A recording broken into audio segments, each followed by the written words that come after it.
Hello and welcome to this week's edition of Inside Owl Athletics. I'm Justin Mahan.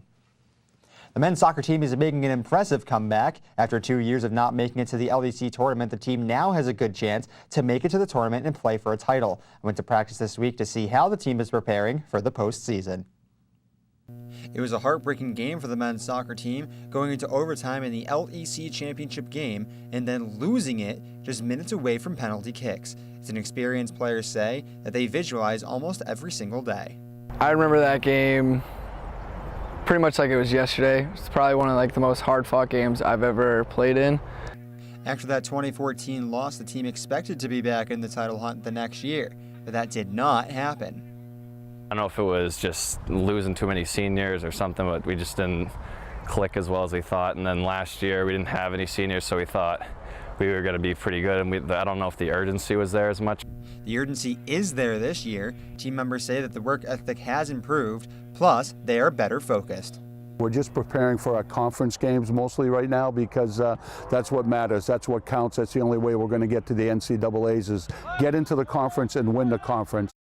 Men's soccer program looks to continue their quest for the LEC tournament on Saturday. They will head to Eastern Connecticut State University for an LEC matchup beginning at 1 p.m.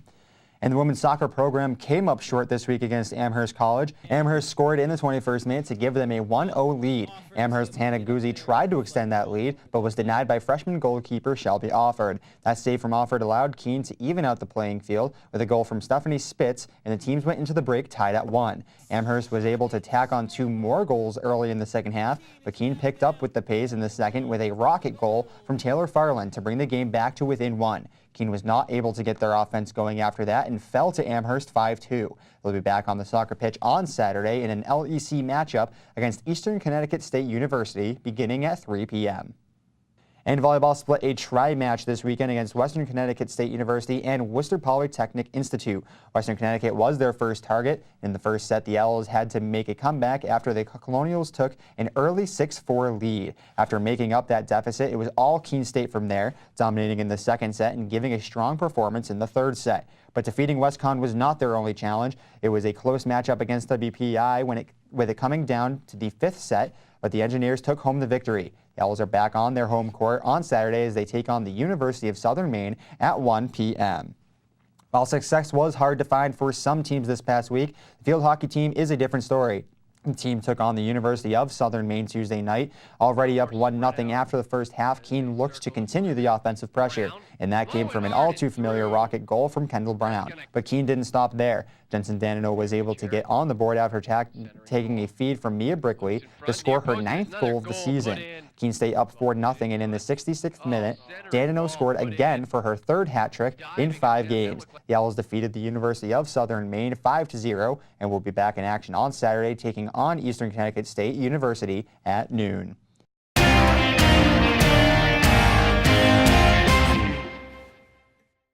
The women's soccer and volleyball teams took home LEC awards this week. Soccer players Katie Siligy and Shelby Offord both picked up awards. Siligy earned Offensive Player of the Week after scoring 3 goals in the Owls' 2-in-1 week, and Shelby Offord received Goalkeeper of the Week honors. She earned the title after registering 180 scoreless minutes and totaling 13 saves in the Owls' 2-in-1 week.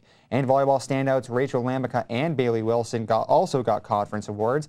Lamica earned Offensive Player of the Week for the 5th time this season after averaging 5.2 points, 4.18 kills, about 3 digs, and 0.73 blocks per set in their 2-in-1 week. And Bailey Wilson picked up Rookie of the Week after averaging about 10 assists, 2.64 digs, and 0.36 service aces per set.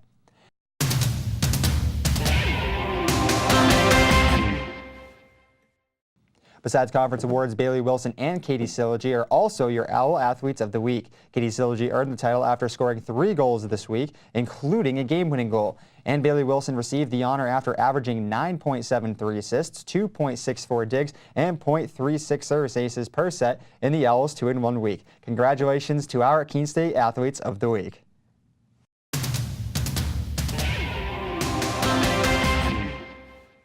As we near the playoffs, the field hockey team finds themselves now sitting at the top of the LEC standings. But there have been some times this season that the offense has struggled. Fortunately, the team has turned it around at the right time. Here to tell us about how they did it is Captain Cassie Smith. Cassie, thanks for joining us. Thank you for having me. Now, the beginning of the season, obviously a little rough for the offense. What were some of those problems preventing success?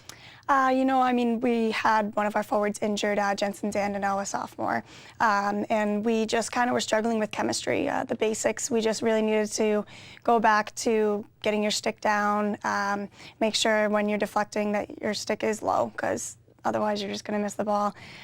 We just needed to work together and use each other a lot more. So the first few games, a little bit of hiccups. You couldn't keep a winning streak going. How did you get by those hiccups? We really worked on actually running. We ran a lot. We've been running throughout all season, and we've been making sure that everything we're doing is game-like. Everything we're doing is just keeping up the chemistry, keeping up simple, the basics, make sure we're passing, make sure we have strong passes. We're constantly doing drills where everybody's working with everybody. We weren't separating too much, and as much as we still separate offense to defense, we definitely try and make sure that we always come back together and work on things together, because in the end we're a team and we need everybody. Now, conference play is different from any other game. How do you prepare for conference play? We definitely get a lot more intense. We tend to get a lot more pumped up. We talk a lot more. We listen to a lot more music. We really just focus on how serious it is and work on getting certain things done. We do for every game, but whenever it's a conference game, we really focus on their key players, how they're doing in the conference, and we focus on, again, team chemistry. That is probably the most important thing. So as of Tuesday night, Worcester State lost. It was a huge upset, and Keene came out, and they're now #1 in the LEC. How does it feel to have, at the beginning of the season, gone from not winning 1 or 2 games in a row to now you're sitting at the top of the LEC? We worked for it. That's what it feels like. I feel like we've really accomplished something, and we knew that we could do this. It really feels like, as much as we struggled at the beginning, we got past it. We knew what it was like to lose, and we don't want to lose again. So we're making sure we're working hard to prevent losing again. We want to win. We're hungry. We're being aggressive, and we're going out for everything. And even when we don't score, we're just keeping up the positivity, saying you got that, like you can do this, and we're constantly subbing people in and out to make sure that we have everybody ready.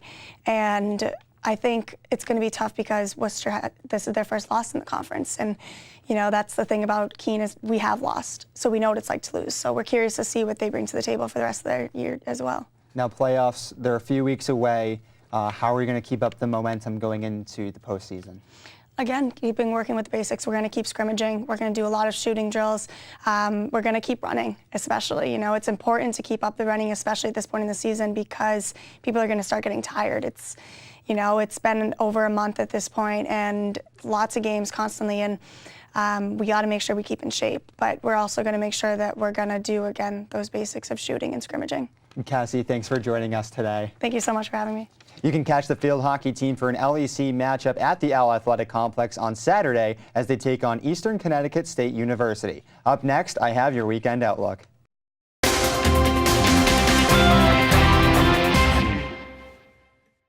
There's a lot happening this week. The men's and women's cross-country teams are back in action as they compete in the Connecticut College Invitational on Saturday. And the men's and women's soccer teams and the field hockey team will all be taking on Eastern Connecticut State University. And volleyball will face University of Southern Maine at home on Saturday before heading to UMass Boston on Wednesday.